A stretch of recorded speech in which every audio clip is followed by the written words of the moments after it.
Breaking news చూస్తున్నాం. ఎన్నికల schedule విడుదల కావడంతో కాంగ్రెస్ దూకుడు పెంచింది.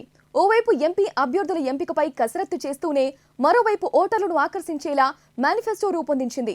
ఇందులో భాగంగా పాంచ్ న్యాయ్ పేరిట 5 అంశాలతో మొత్తం 25 గ్యారంటీల మేనిఫెస్టోను రూపొందించినట్టు తెలుస్తోంది. హిస్సేదారీ న్యాయ్, కిసాన్ న్యాయ్, శ్రామిక్ న్యాయ్, యువ న్యాయ్, నారీ న్యాయ్ పేరిట కాంగ్రెస్ 5 ప్రధాన హామీలతో మేనిఫెస్టో తయారు చేసింది.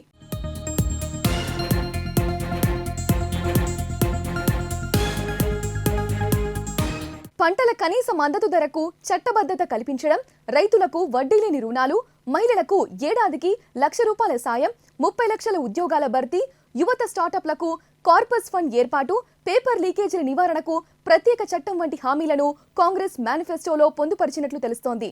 ఇవాళ ఢిల్లీలో సమావేశమైన సిడబ్ల్యూసీ మేనిఫెస్టోలోని అంశాలపై సుదీర్ఘంగా చర్చించి ఆమోదం తెలిపింది. రేపు మేనిఫెస్టోను అధికారికంగా రిలీజ్ చేసే అవకాశం ఉంది.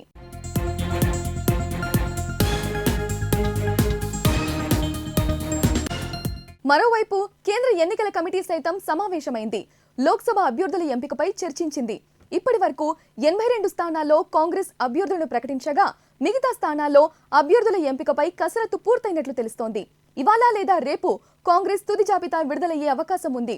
ఇటు రాష్ట్రంలో ఇప్పటి వరకు 4 స్థానాల్లో మాత్రమే అభ్యర్థులను ప్రకటించింది. మహబూబ్ నగర్, మహబూబాబాద్, జహీరాబాద్, నల్గొండ స్థానాలకు అభ్యర్థులను ప్రకటించగా మిగిలిన 13 స్థానాల్లో అభ్యర్థులపై సిఈసి సమావేశంలో ఓ క్లారిటీకి వచ్చినట్లు తెలుస్తోంది.